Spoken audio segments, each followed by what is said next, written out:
tema Vlog kali ini saya mau membahas daftar saham murah dan mahal pada awal tahun 2020. Bila Anda mendapatkan nilai yang semakin kecil, maka akan kita sebut sebagai saham yang mungkin murah. Maka Anda akan mendapatkan nama untuk topnya adalah Paul JIH.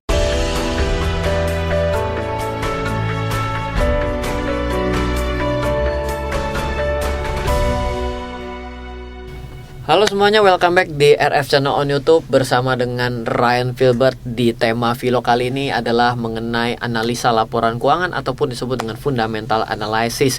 Bagi Anda yang mungkin baru saja menonton channel ini, maka saya dapat informasikan channel ini bukan hanya berbicara mengenai analisa fundamental untuk membeli saham ataupun melihat saham yang terdiskon, tapi saya juga membahas dalam sudut pandang teknikal ataupun dengan disebut analisa grafik, dan juga pada banyak video kita membahas mulai dari financial planning, perencanaan untuk aset, bagaimana caranya secara mindset, ataupun juga membahas aneka instrumen ataupun hal-hal yang sifatnya sedang trending topik dalam keuangan yang bisa memberikan manfaat ataupun pengetahuan baru bagi kita semua, maka akan selalu dibahas di channel ini.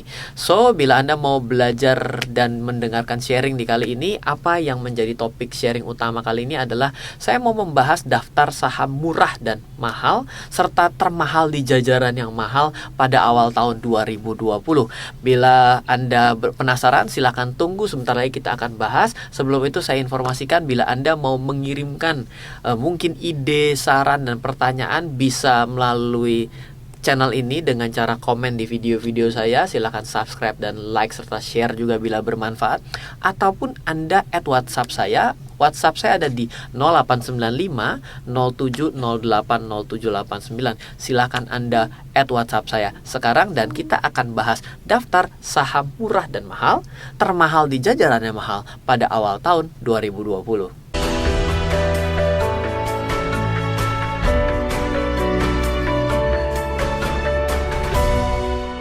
Oke, halo semuanya, welcome back di RF Channel bersama saya Ryan Filbert. Masih di vlog kali ini daftar saham murah dan mahal, termahal di jajaran yang mahal pada awal tahun 2020. Dan tentunya pendekatan kali ini kita akan bawakan dalam sudut pandang laporan keuangan ataupun yang lebih dikenal dengan analisa fundamental. Mari kita akan mulai. Kita tidak akan pernah menemukan saham termurah dan termahal tanpa sebuah alasan.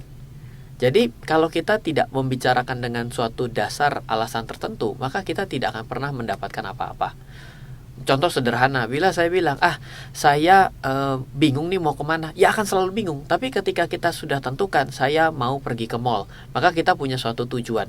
Tapi kalau ditanya mall mana yang mau kita tuju, kita akan cari yang terdekat. Maka kita akan lihat, ternyata yang terdekat ke sini. Maka itulah menjadi suatu dasar alasan yang bisa menggerakkan kita ke suatu tujuan tertentu. Nah, alasan di studi kali ini adalah murah dan mahal secara laporan keuangan atas sebuah acuan spesifik lainnya. Nah, ini nanti kita akan bahas lebih lanjut.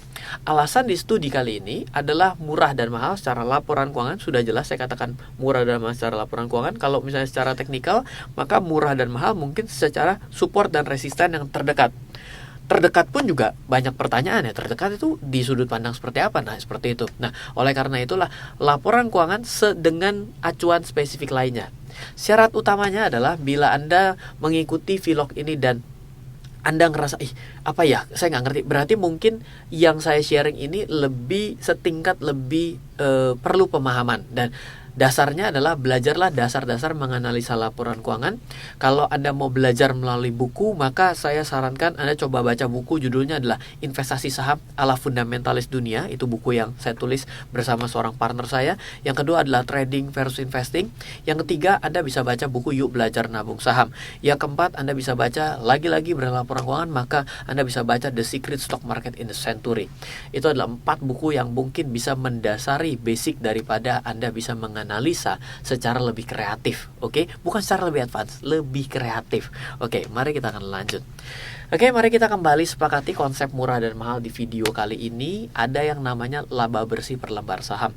Bila Anda semua ataupun teman-teman tidak tahu bahwa di laporan keuangan Ya laporan keuangan itu sama seperti Anda jualan bakso atau apapun, ujung-ujungnya akan tanya pendapatannya berapa, saya bisa bawa pulang uang berapa, setelah dipotong biaya berapa, itu disebut dengan laba. Nah, laba bersih itu akan dijadikan laba bersih perusahaan, tapi kalau dibagi dengan jumlah saham yang beredar, maka disebut dengan laba bersih per lembar saham. Yang kedua adalah ada yang namanya harga beli atau harga transaksi per lembar saham. Harga per lembar saham itu ada mengalami perubahan setiap saat mulai dari jam 9 sampai dengan jam 4 sore dan memiliki rentang yang jauh. Kalau dalam 1 tahun untuk perusahaan yang begitu atraktif, nilainya bisa berubah cukup banyak. Maka harga per lembar saham juga tergantung dengan kapan kita bicara harga per lembar saham tersebut. Dan tentunya laba bersih per lembar saham itu kita bisa lihat dalam kuartal, karena laporan keuangan bukan diupdate setiap hari tapi diupdate setiap kuartal. Kuartal itu adalah Q3, Q2, Q1, Q2, Q3 dan Q4 ataupun disebut dengan full year. Nah, Q1 itu di Maret, Q2 itu di Juni, Q3 di September, dan Q4 adalah di Desember. Maka dari dua pendekatan ini, bila saya membagi harga saham dengan labanya per lembar, maka kita bisa secara konotasi banyak orang yang menyatakan bahwa bila ada harga saham dibagi dengan laba bersih per lembar sahamnya mendapatkan nilai yang semakin kecil, maka akan kita sebut sebagai saham yang mungkin murah. Kok bisa? Logikanya dari mana, Ryan? Begini contohnya. Kalau ada sebuah harga sahamnya adalah 1.000. Saya bagi dengan 100. Berarti nilainya 10. Kita tahu bahwa 100 itu kan labanya. Itu adalah laba bersih per lembar saham kalau dengan sudut pandang 1 tahun. Artinya bila dalam 1 tahun saham tersebut menghasilkan Rp100 bagi kantong saya, dengan harga yang harus saya tebus adalah 1.000, maka secara bodoh kalau harganya tidak berubah tapi setiap tahun menghasilkan laba sebesar 100, maka 1.000 dibagi 100 menghasilkan break even point dalam waktu 10 tahun. Berarti bila ada sebuah perusahaan yang harganya adalah 500, tapi laba bersih per lembar sahamnya juga sama-sama 100, maka dari 500 dibagi 100, maka 5 tahun saja break even point. Kalau harganya tidak kemana-mana, tapi labanya tetap diberikan setiap tahun sebesar 100. Berarti dasar analisa yang menyatakan bahwa bila hasil bagi ini semakin kecil, maka semakin murah adalah suatu pernyataan yang logik. Oke? Mari kita berangkat dari hal itu. Mari kita sekarang berandai-andai seperti ini. Mari kita bermain dengan rekapan laporan keuangan. Ini ketika Anda mau beranalisa, bermain-main, mengutak-ngutik untuk bisa menghasilkan analisa seperti yang ditampilkan di video ini, maka modalnya adalah Anda mesti memiliki laporan keuangan kuartal 1, kuartal 2, kuartal 3 dari 2019 yang seminim-minimnya adalah Anda memiliki price earning ratio. Disebut price earning ratio itu adalah harga dibagi laba bersih per lembar saham. Itu dalam bahasa keuangan disebut dengan PER. Ya, mungkin bagi pertama kali dengar, ya saya tahu pasti akan cukup sulit, tapi ini hanya bermain dengan 3 kok. Laba bersih, harga, dan harga pembaginya. Kalau laba bersih di laporan keuangan biasa disebut dengan earning per share. Kalau harga ya pasti disebut harga atau price, market price. Kalau misalnya laba bersih, harga dibagi laba bersih, itu disebut dengan rasio keuangan sebenarnya price to earning ratio. Jadi per price harga to earning ratio, earning per share. Ya, jadi itu kira-kira yang bisa saya sampaikan sampai dengan bagian ini. Bila ada perusahaan yang kita dapati per kuartal 3, yaitu di bulan September, dibandingkan dengan kuartal kedua dan kuartal 1, semakin hari semakin kecil. Berarti bila kita mengacu kepada konsep yang pertama kali tadi, yang ini nih, yang bila harga saham dibagi laba bersih per lembar sahamnya semakin kecil disebut semakin murah, berarti kita bisa bilang bila pernya semakin kecil dari kuartal ke kuartal, maka kita bisa bilang perusahaan ini adalah semakin apa? Semakin murah? Oke, nggak apa-apa. Kita boleh sebut bahwa kalau gitu kita bisa mendapati per yang semakin kecil, berarti dari Q1, Q2, Q3 makin kecil pernya. Berarti bisa kita sebut harga valuasinya semakin hari semakin murah. Iya dong? Nah, ternyata dengan metode seperti ini dan kita mengeliminasi perusahaan yang pernya negatif, karena kalau pernya negatif biasanya labanya adalah negatif, Berapa saham yang kita bisa dapatkan? Ternyata kita mendapatkan 108 saham di Bursa Efek Indonesia yang dari kuartal ke kuartal pernya semakin kecil. Artinya semakin kuartal sepanjang tahun 2019 sebelum Desember, karena video ini saya buat di bulan Januari 2020 dan belum terbit, biasanya setelah Q1 menuju Maret maka Desembernya baru muncul, berarti semakin murah dong. Iya nggak? Ayo. Kalau bingung saya ulang. Statement pertama, bila harga pernya yaitu laba bersih, harga dibagi laba bersih semakin kecil, maka disebut semakin murah. Sekarang saya hadapkan pada satu kondisi, bila ada perusahaan yang ternyata dari hari ke hari ternyata pernya mengecil, berarti secara analisa yang awal tadi mengatakan bahwa perusahaan ini makin hari makin murah. Betul? Oke, ternyata bila kita cari dengan statement ini di bursa efek kita mendapatkan 108 saham dengan kondisi ini. Apa sih sahamnya? Oke. Yaitu mulai dari yang paling tinggi penurunannya, berarti dia terdiskon besar.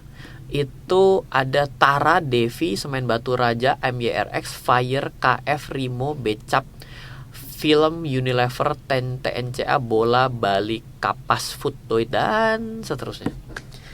Dan kalau ini saya urutkan dari yang diskonnya paling, turunnya paling besar di antara kuartal 2 ke kuartal ketiganya.